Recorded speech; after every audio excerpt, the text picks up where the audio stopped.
ጦርነቱ በእርዳታ ማስተላለፍ ላይ ጫና ስለመፍጠሩ፣ አዲሱ ተሿሚ የመጀመሪያ መግለጫቸውን ስለመስጠታቸው፣ ጀርመን መድሎ ሰፍኖባታል ስለመባሉ፣ ጠቅላይ ሚኒስትሩ ከአሜሪካ ውጭ ጉዳይ ሚኒስትር ጋር ስለመወያየታቸው፣ የአሜሪካ መንግስት ግለሰቡን ከአገር ማባረሩን ስለማሳወቁ፣ ባለስልጣኑ በቁጥጥር ስር ስለመዋላቸው።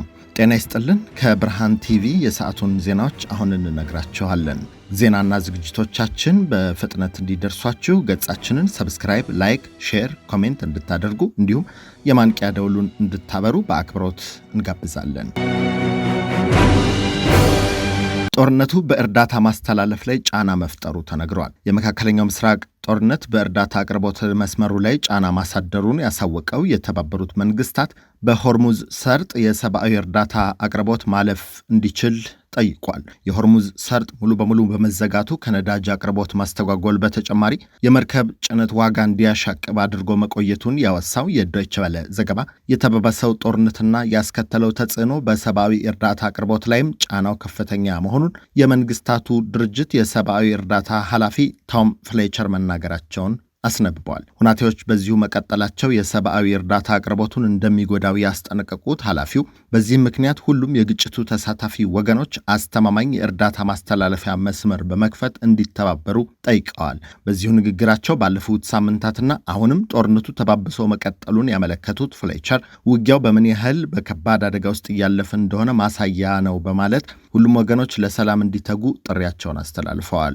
በውጊያ መሃል ሰላማዊ ዜጎች ከጊዜ ወደ ጊዜ ለከፋ ጥቃት እየተዳረጉ እንደሆነ ያመለከቱት የመንግስታቱ ድርጅት የእርዳታ ኃላፊው አክለውም የሰብአዊ እርዳታ አቅራቢዎች መድረስ ባልቻሉበት በእንዲህ አይነቱ ጥቃት ወቅት ከፍተኛ ጉዳት እየደረሰ መሆኑን አውስተዋል።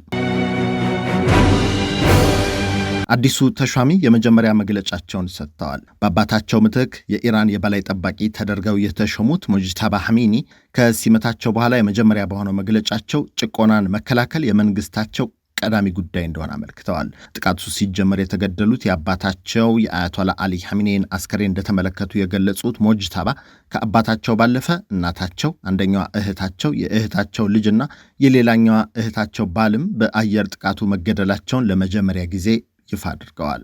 በኢራን ቴሌቪዥን በዘጋቢዎች የተነበበው መግለጫቸው በአሜሪካና እስራኤል ጥቃት ምክንያት ለፈሰሰው ለእያንዳንዱ ሰማዕት ደም የበቀልና የአጸፋ እርምጃ ይወሰዳል ያሉት ሙጅታባ በተለይም በሚናብ ከተማ በሚገኝ ትምህርት ቤት ላይ ለደረሰውና አብዛኛዎቹ ዕድሜያቸው ከ7 እስከ 12 ክልል ውስጥ ያሉ ጨምሮ 180 ሰዎች ለተገደሉበት የአየር ጥቃት የአጸፋ እርምጃ እንደሚወሰድ አስታውቀዋል። ወሳኙ የነዳጅ መዘዋወሪያ ሆርሙዝ ሰርጥ አሁንም ተዘግቶ እንደሚቆይ የጠቆሙት መሪው ለሌሎች የገልፍ አገራት ባስተላለፉት መልእክት አሜሪካ ጥበቃ አድርግላቸዋለሁ ማለቷ ውሸት በመሆኑ በግዛታቸው ውስጥ የሚገኙ የአሜሪካ የጦር ሰፈሮችን በአስቸኳይ እንዲዘጉ አሳስበዋል።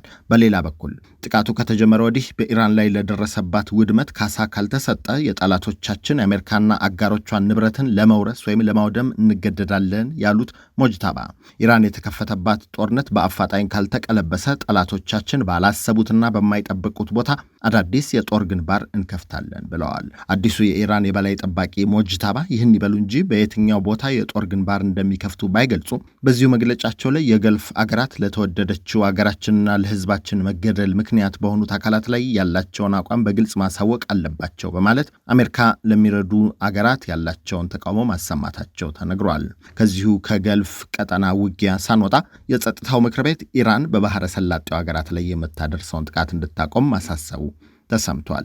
ኢራን በባህሬን፣ ኩዌት፣ ኦማን፣ ካታር፣ ሳዑዲ አረቢያ፣ በተባበሩት አረብ ኤሚሬቶችና በዮርዳኖስ ላይ የምታደርሰውን ጥቃት በአስቸኳይ እንድታቆም የጠየቀው የተባበሩት መንግስታት የጸጥታው ምክር ቤት ይህን ምክረ ሐሳብ በ13 ድምፅ ሲያጸድቅ አሜሪካና እስራኤል በኢራን ላይ የሚያደርሱትን ጥቃት ተዘንግቷል በሚል በሩሲያና ቻይና ድምፅ ተአቅበው እንደተደረገበት ተነግሯል።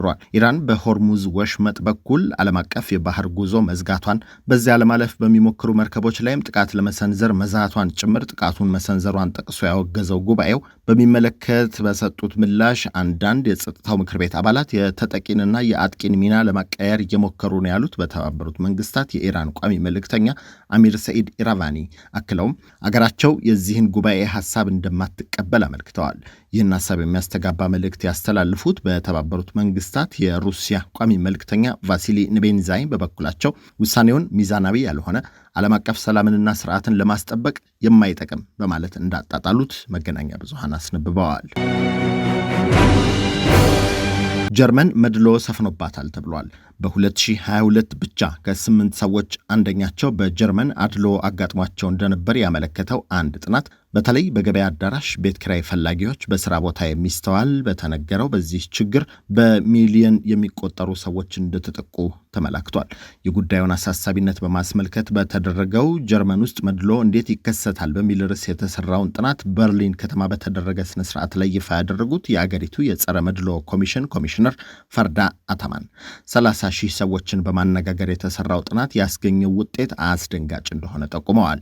በጥናቱ ከተካተቱ አንዷ ሳራ የተባለች ጥቁር ወጣት ዕቃ ለመግዛት በገባችበት የገበያ አዳራሽ አንዲት የሱቅ ሰራተኛ ያለምንም ምክንያትና ጥያቄ ድንገት መታ በጋሪ የምትገፋውን ልትገዛ ያሰበችውን ሸቀጥ መፈተሿን ያመለከቱት ኮሚሽነሯ ይህ በቆዳ ቀለም ላይ በምትለየው ሳራ ላይ ብቻ የተፈጸመ ሳይሆን በበርካቶች የሚያጋጥም እንደሆነ ተናግረዋል። በጀርመን ከ10 ዓመታት በፊት የተደነገገው የሁሉም ሰው በሕግ ፊት በእኩልነት የመገመት ደንብ በውጫዊ ገጽታ ላይ የተመሰረተ አድሎን እንደከለከለ ቢነገርም እየደረሰ ባለው አድሎ ጫና ለሚደርስባቸው ተጎጂዎች ብዙም ጥቅም እንዳልሰጠ ተጠቅሷል። እንደ ጥናቱ ከሆነ በጀርመን አድሎ ከደረሰባቸው ሰዎች ውስጥ ከግማሽ በላዩ ምንም አይነት ፍትህ እንዳላገኙ ያመለከተው የዶይቼ ቬለ ዘገባ 30 በመቶ የሚሆኑት ድርጊቱን የፈጸሙባቸውን ሰዎች ለመጋፈጥ ሲሞክሩ ሕጋዊ እርምጃን የወሰዱት ግን 3 በመቶዎቹ ብቻ መሆናቸውን በጥናቱ ላይ መጠቀሱን አስነብበዋል። ጠቅላይ ሚኒስትሩ ከአሜሪካ ውጭ ጉዳይ ሚኒስትር ጋር መወያየታቸው ተሰምቷል። የዩናይትድ ስቴትስ የውጭ ጉዳይ ሚኒስትር ማርኮ ሩቢዮና የኢትዮጵያው ጠቅላይ ሚኒስትር አብይ አህመድ በስልክ መወያየታቸውን የአሜሪካው ሚኒስትር ሲያስታውቁ በአንድ ዓመት ውስጥ 4ኛው ተከታታይ ዲፕሎማሲያዊ ንግግር መሆኑ ተገልጿል። በውይይቱ ወቅት በሁለቱ ሀገራት መካከል ያለው የሁለትዮሽ ግንኙነት ይበልጥ ሊጠናከር በሚችልበት ጉዳይ ላይ መምከራቸውን ያመለከቱት ዘገባዎች ከዚህም በተጨማሪ በምስራቅ አፍሪካ ሰላምና መረጋጋትን ለማስፈን ሽብርተኝነትን መከላከል ዙሪያ በጋራ ለመስራት ያላቸውን ቁርጠኝነት ማረጋገጣቸውም ተሰምቷል። በሌላ በኩል ጠቅላይ ሚኒስትር አብይ አህመድ ለይፋዊ የሥራ ጉብኝት ወደ ተባበሩት አረብ ኤሚሬትስ ማቅናታቸው ተመላክቷል። ያልተጠበቀ የተባለው ይህ ጉዞ በቀጠናው ላይ ከፍተኛ የፖለቲካና የጸጥታ ውጥረት በነገሰበት እንዲሁም የተባበሩት አረብ ኤሚሬትስ ከኢራን ጋር በቀጥታ ግጭት ውስጥ በገባችበት እጅግ ፈታኝ ወቅት ላይ የተደረገ መሆኑ ልዩ የፖለቲካ ትኩረት መሳቡ ተጠቅሷል። የተባበሩት አረብ ኤሚሬትስ በገጠማት የጸጥታ ቀውስ ስጋት ውስጥ ባለችበት በዚህ ጊዜ የኢትዮጵያ መንግስት ከፍተኛ ባለስልጣናት የልዑካን ቡድን ወደ ስፍራው ማቅናቱ በሁለቱ ሀገራት መካከል ያለውን ጥብቅ የፖለቲካ የኢኮኖሚና የጸጥታ ትብብር ጥልቀት እንደሚያሳይ ተነግሯል። በትናንትናው ዕለት ለ2 ወራት ጊዜ ውስጥ ብቻ ለሁለተኛ ጊዜ ወደ ጎረቤት አገር ጅቡቲ በማቅናት ከፕሬዝዳንት ኢስማኤል ኦማር ጌሌ ጋር ስትራቴጂካዊ በሆኑ ቀጠናዊ ጉዳዮች ላይ መምከራቸው የተዘገበው ጠቅላይ ሚኒስትር አብይ ከጅቡቲው ጉብኝት በኋላ በቀጥታ ወደ አረብ ኤሚሬትስ ማቅናታቸው ኢትዮጵያ በምስራቅ አፍሪካ ቀጠናና በመካከለኛው ምስራቅ እየተስተዋለ ያለውን ፈጣን የጂኦፖለቲካዊ ኃይል የአሰላለፍ ለውጥ በቅርበት እየተከታተለች መሆኗን እንደሚያመለክት የፖለቲካ ተንታኞች ጠቅሰዋል። የአሜሪካ መንግስት ግለሰቡን ከሀገር እንዳባረረ አስታውቋል። የፋኖ ታጣቂ ቡድንን በሶስተኛ ደረጃ የሽብር ቡድን የበየነው የአሜሪካ ኢሚግሬሽን ተቋም ICE ግለሰቡ በተለያዩ የወል መገናኛ ገጾቹ ላይ ራሱን የፋኖ አባል እንደሆነ ማስፈሩን፣ በትግራይ ተወላጆች ላይ ጥቃት እንዲደርስ የጥላቻና የዘር ማጥፋት ቅስቀሳ ማድረጉን ከገጹ በተሰባሰበ መረጃ እንዳረጋገጠ ጠቁሟል። ሰለሞን ቦጋለ የተባለው ኢትዮጵያዊ የሰብአዊ መብት ጥሰት በመፈጸም የታጣቂ ቡድን አባልና የዘር ማጥፋት ቀስቃሽ ሲል የገለጸው ተቋሙ ግለሰቡ እነዚህን መረጃዎቹን ደብቆ የኢሚግሬሽን ጥቅማጥቅም ለመውሰድ ሲሞክር ጥያቄው ውድቅ ተደርጎ በአሪዞና ፌኒክስ ባሉ የICE አባላት አማካኝነት እንደ አውሮፓውያን አቆጣጠር መጋቢት 5 ተይዞ ወደ ኢትዮጵያ እንዲመለስ መደረጉን የተቋሙ መረጃ አመልክቷል። በዚህ ደረጃ 3 ውስጥ አሸባሪነት የተመደቡ ቡድኖች በአሜሪካ ኢሚግሬሽን ሕግ ለኢሚግሬሽን ጉዳዮች እንደ ሽብር ቡድን ሲታዩ ይህ ማለት ይፋዊ የመፈረጅ ሂደት ውስጥ ማለፍ ሳያስፈልጋቸው በሚያከናውኗቸው ተግባራት ብቻ እንደ ሽብር ቡድን ለመጠራት ብቁ ስለሚሆኑ የአሜሪካ ሕግ ደንግጓል። እንደ ድርጅቱ ገለጻ ከ2001 ጀምሮ በጦር ወንጀልና በሰብአዊ መብት ጥሰት የሚጠረጠሩ ወይም የተፈረደባቸው 1178 ግለሰቦች ከአሜሪካ ሲባረሩ፣ ይህም አሜሪካ እንዲህ አይነት ወንጀል የፈጸሙ ሰዎች መደበቂያ እንዳትሆን ለማድረግ የሚሰራው ስራ አካል ነው ተብሏል። ባለስልጣኑ በቁጥጥር ስር መዋላቸው ተሰምቷል። የኢትዮጵያ ነዳጅ አቅራቢ ድርጅት ዋና ስራ አስፈጻሚ አቶ እስመል አለም በፌዴራል ፖሊስ ቁጥጥር ስር መዋላቸው ተነግሯል። ግለሰቡ በቁጥጥር ስር የዋሉት ከነዳጅ ግዢ ሂደትና ከአገር ውስጥ የነዳጅ ክምችት አያያዝ ጋር በተያያዘ በተነሳ ጥርጣሬ መሆኑ ተሰምቷል።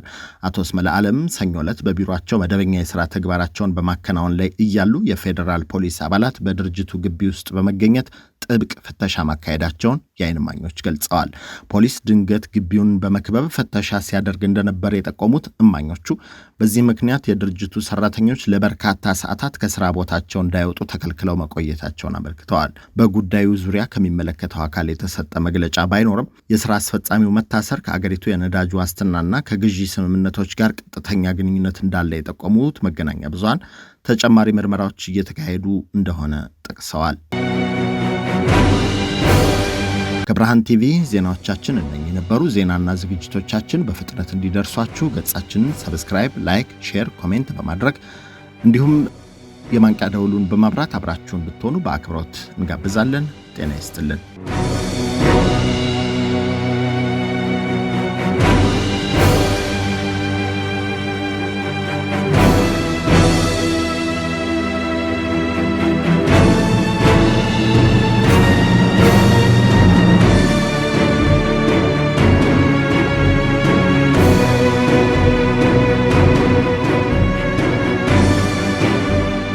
እንኳን ደስ አላችሁ። ለኢትዮጵያና ኢትዮጵያውያን ታማኝ የመረጃ ምንጭ ሆኖ የኖረው ብርሃን ቲቪ 16 ዓመት ሞላው። ከቶሮንቶ ካናዳ አየር ተነስቶ በኢትዮጵያና በመላው ዓለም ለሚገኙ ወገኖቻችን ሁሉ በልዩ ዝግጅት የተሰናዱ ጥንቅሮችን እያስደመጠ የተለያዩ የሚዲያ አገልግሎቶችን እየሰጠ ብርሃን ቲቪ እስካሁን አብሯችሁ ቆይቷል።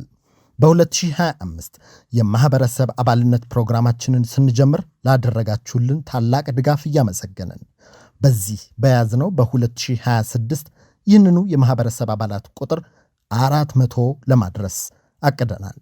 በአሁኑ ኢትዮጵያ ከሚገኙ ባለሙያ ጋዜጠኞችና አርታኢዎች ጋር በመስራት ጥራት ያለው እውነተኛ ዜና ለማቅረብ እየተጋ ያለው ብርሃን ቲቪ በወር $10 በዓመት $120 በማዋጣት ነፃና ታማኝ የማህበረሰብ ሚዲያን ለማጠናከር እንድትደግፉ ጥሪውን ያቀርባል። ነፃ የማህበረሰብ ሚዲያን ለመመስረት አብራችሁን ስለምትቆሙ ከልብ እናመሰግናለን። ብርሃን ቲቪ 16 የመረጃ ዓመታት